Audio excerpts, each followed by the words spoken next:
Students, welcome back. We have discussed different parts of our body, bones, joints in previous video. Now, we will study about cartilage, muscles and gait of animals. First of all, we have learned, uh, we will study about cartilage. What is cartilage? हम देखते हैं ये figure है हमारे जैसे year है तो year का जो ये पार्ट है अपर पार्ट और ये लोअर पार्ट को हम लोब कहते हैं। तो इसको यदि हम अपनी फिंगर से और थंब से इसको बेंड करते हैं तो ये हमें बहुत सॉफ्ट दिखाई देता है। लेकिन ये जो अपर पार्ट है यदि हम इसको बेंड करते हैं तो ये इस पे कड़क किसी आवाज होती है। मतलब ये हार्ड होता है बट इतना हार्ड नहीं होता है जितनी हमारी बोन्स होती हैं। तो इसको हम कार्टिलेज बोलते हैं। ये कार्टिलेज का बना हुआ है। ठीक है, वो अपर पार्ट जो है कार्टिलेज का बना हुआ है। तो ये कार्टिलेज हमारी जो जॉइंट्स होते हैं उनमें भी कार्टिलेज होता है। तो कार्टिलेज और मसल्स की सहायता से हमारी जो जॉइंट्स हैं उनमें मूव होता है, मूविंग होती है जॉइंट्स और कार्टिलेज की कारण से। ठीक है, जो है क्या होता है, मूवमेंट होता है। तो अगर हम देखें कि जो ये हैंड है हमारे, यहाँ पर ये दिखाया गया है, ये अगर हम अपनी ये मुट्ठी बांध करके और पीछे की ओर लाएं अपने कंधे के पास को, तो यहाँ पर ये जो स्वलन पार्ट है ना, स्वलन रीजन है, तो यहाँ पर हम देख रहे हैं ये मसल्स हैं। ये पार्ट जो है हमारा मसल्स का है और ये शॉर्ट हो जाती हैं। क्या हो जाती हैं? शॉर्ट, छोटी हो जाती हैं जब हम इस हाथ को पीछे की ओर लाते हैं। तो इसमें क्या होता है, कॉन्ट्रैक्शन होता है। कॉन्ट्रैक्शन के कारण से ये छोटी हो जाती हैं और फिर अगर हम इसको अपनी नॉर्मल स्थिति में पीछे की ओर ले जाते हैं तो ये फिर रिलैक्स में आती हैं। तो रिलैक्स मसल्स होती हैं। तो दो मसल्स, ठीक है, ये मसल्स जो है पेयर में वर्क करती हैं। एक कंट्रक्शन करती हैं और दूसरी रिलैक्स करती हैं। ठीक है, तो becomes shorter when contracted the muscles, जब ये संकुचित होती हैं तो मसल्स छोटी हो जाती हैं, कड़ी हो जाती हैं और मोटी हो जाती हैं, जो बोन्स को पुल करती हैं, मतलब बोन को खींचती हैं। तो इस प्रकार से मसल्स जो है वो पेयर में वर्क करती हैं। ठीक है, इस प्रकार से आ, हमारे जो कहना चाहिए जॉइंट्स हैं उनमें मूवमेंट होता है।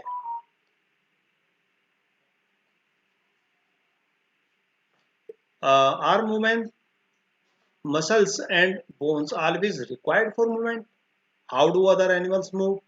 तो हमेशा बोन्स और ये मसल्स मूवमेंट के लिए आवश्यक हैं। चलिए इसको हम एक्टिविटी के माध्यम से देखते हैं।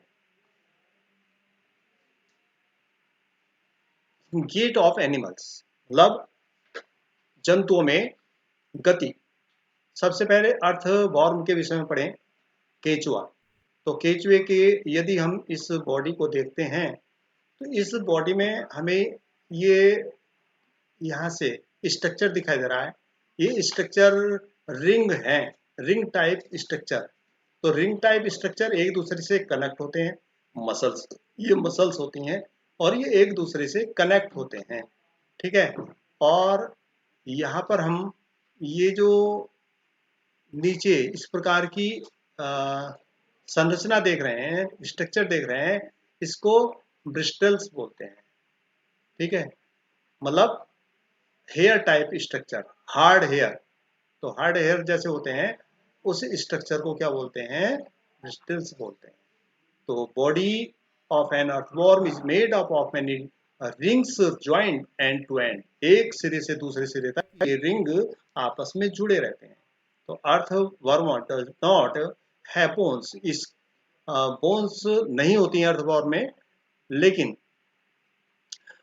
जो इसकी मसल्स हैं वो इसको एक्सटेंड और शॉर्टन करने में इसको मदद करती हैं, जिसके कारण से इसमें मूवमेंट होता है ना। जो इसकी मसल्स होती हैं, मसल्स के कारण से इनमें एक्सटेंड और क्या होता है, शॉर्टन होता है, मतलब फैलना और सिकुड़ना। तो ये किसके कारण होता है, किसके कारण से होता है, मसल्स के कारण से होता है, और इसी के कारण से मूवमेंट होता है इनमें। तो होता क्या है, जो इसका फ्रंट पार्ट है बॉडी का वो एक्सटेंड होता है, मतलब फैलता है, और जो पिछला पार्ट है वो फिक्स रहता है अपनी जगह पर। और फिर जो इसका फिक्स फ्रंट पार्ट है, तो and releases the rear and, उसको आगे जो रिलीजेस करता है, मतलब रियर पार्ट को आगे चलने के लिए। तो इट देन शॉर्टेन्स द बॉडी, तब इसका जो बॉडी शॉर्टन होती है, छोटी होती है, and pulls the rear and forward, और इसका जो पिछला सिरा है वो आगे पुल होता है। ठीक है, अगला पार्ट छोटा होता है, फिर दूसरा पीछे से वो जो शेष भाग है वो आगे पुल होता है। तो this make it move forward by small distance repeating, इसके द्वारा इसकी जो ये रिपीटिंग होती रहती है और ये डिस्टेंस कवर करता है, चलता है।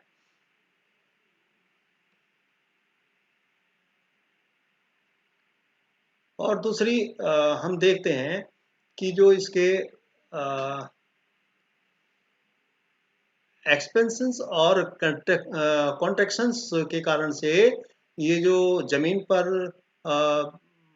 गति करता है, मूवमेंट करता है, तो चलते समय इसकी बॉडी से चिकना पदार्थ सिक्रेट होता है, निकलता है, और जो इसको चलने में मदद करता है। ठीक है, और ये इसके जो टिनी ब्रिस्टल्स हैं, अभी जैसे डायग्राम में देखा था, ये टिनी ब्रिस्टल्स हैं। तो इससे क्या होता है, ये जमीन को जकड़े रखते हैं। ठीक है,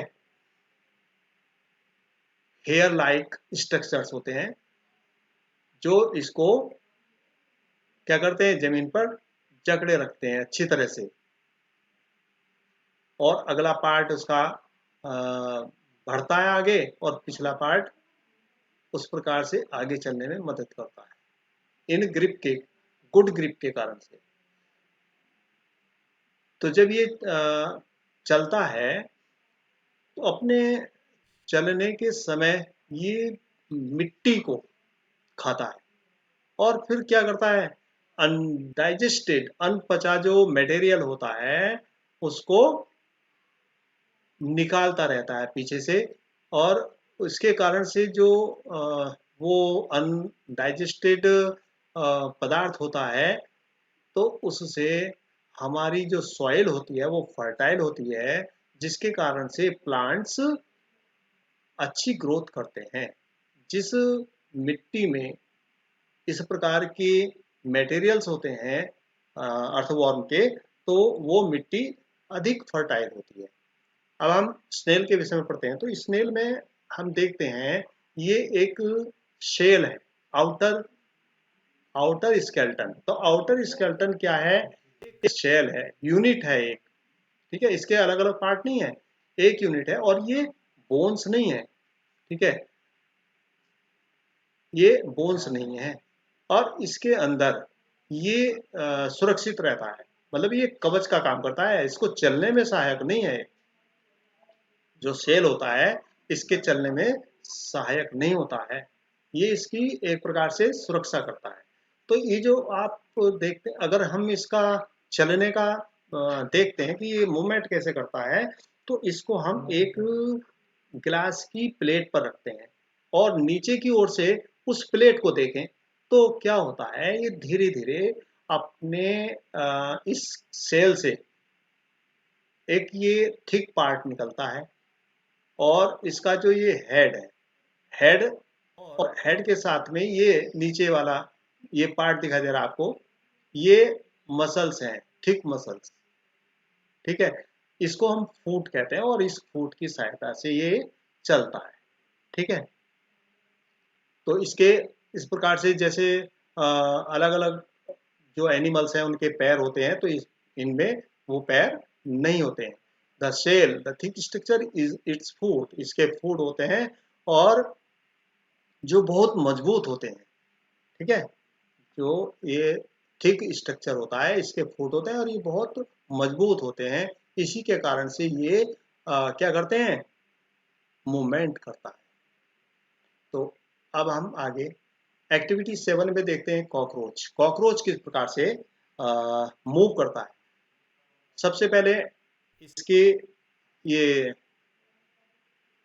3 पेयर्स ऑफ लेग होते हैं और आउटर स्केल्टन होता है इसका। स्नेल में पढ़ा था हमने कि वो सिंगल यूनिट होती है, लेकिन इसमें ये सिंगल यूनिट नहीं होती है।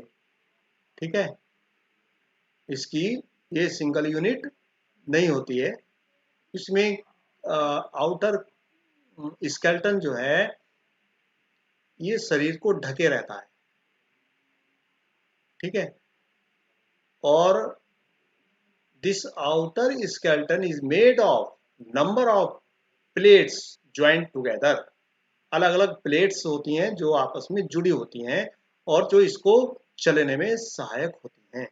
इसके 2 पेयर्स ऑफ विंग्स, है ना, मतलब एक तो हमने पढ़ा कि इसकी 3 पेयर्स ऑफ लेग होती हैं और आउटर स्केल्टन होता है। आउटर स्केल्टन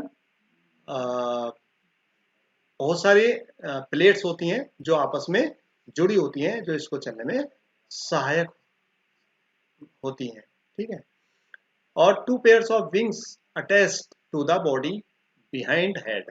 हेड के पीछे से 2 पेयर इसके जो है 2 पेयर्स विंग्स होते हैं, जो क्या करते हैं, डिस्टिंक्ट मसल्स, जो मसल से अलग होते हैं। Those near the legs move the legs for walking. The body muscles move the wings. जो बॉडी मसल्स होते हैं वो क्या करते हैं, विंग्स को गति प्रदान करते हैं।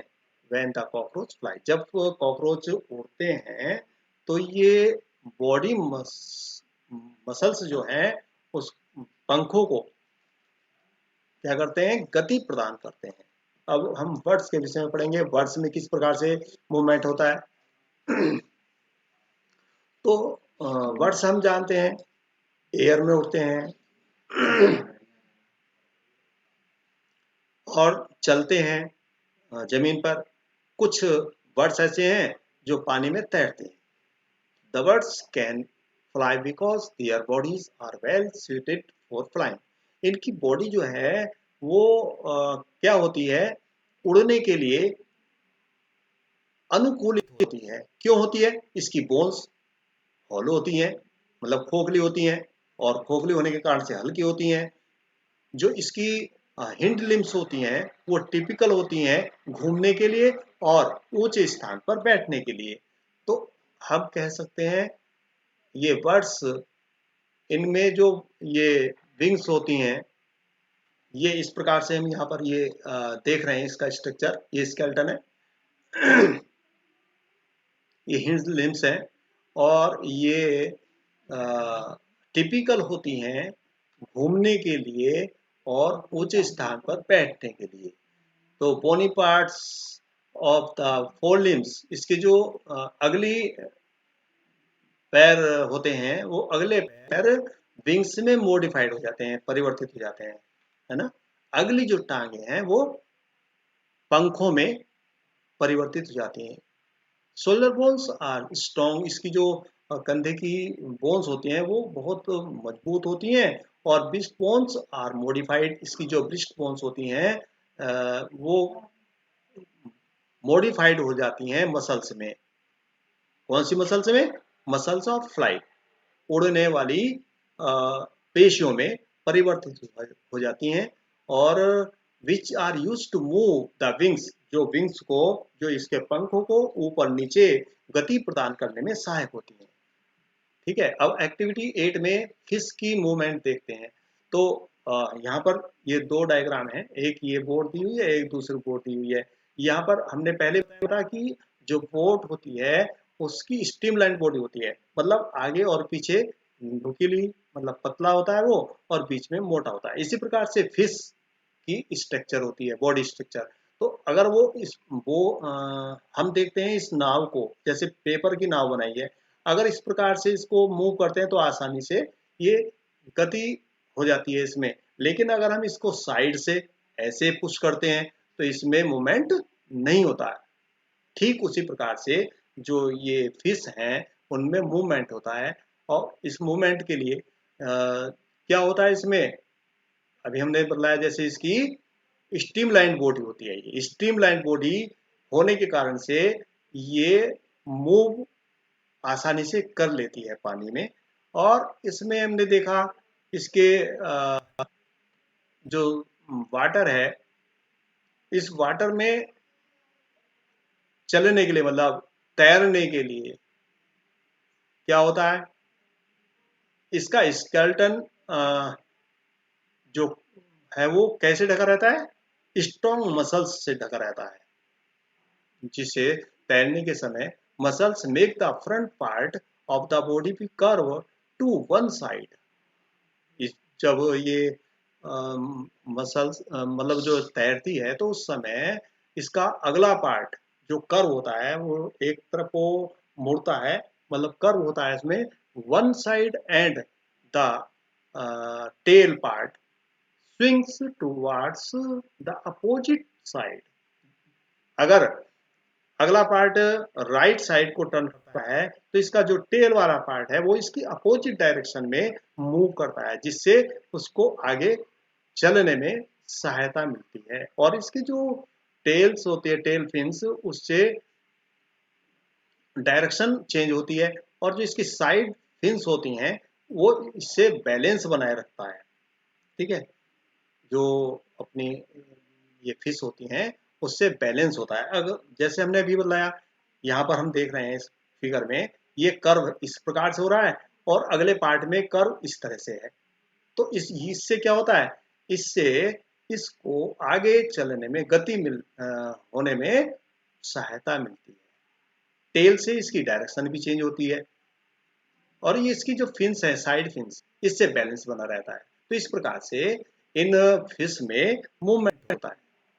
ठीक है, अब हम देखेंगे कि हाउ डू स्नेक्स मूव। अब जो स्नेक होते हैं उनमें भी पैर नहीं होते, लेकिन वो भी चलते हैं। तो कैसे चलते हैं?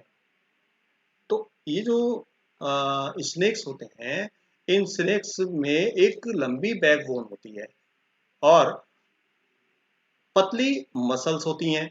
और ये मसल्स जो हैं बैकबोन से, रिब्स से और स्किन से इंटरलॉक्ड होती हैं, इंटरकनेक्ट होती हैं, आपस में सब मिली होती हैं।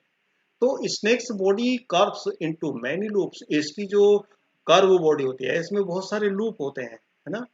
तो इन लूप्स के कारण से each loop of the snake gives it A forward push, एक लूप से इसको आगे गति मिलती है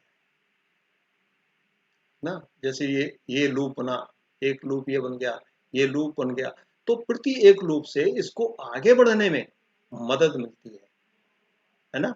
इसकी जो ये स्ट्रक्चर है इसके ऊपर भी इस क्या होते हैं, स्केल्स होते हैं।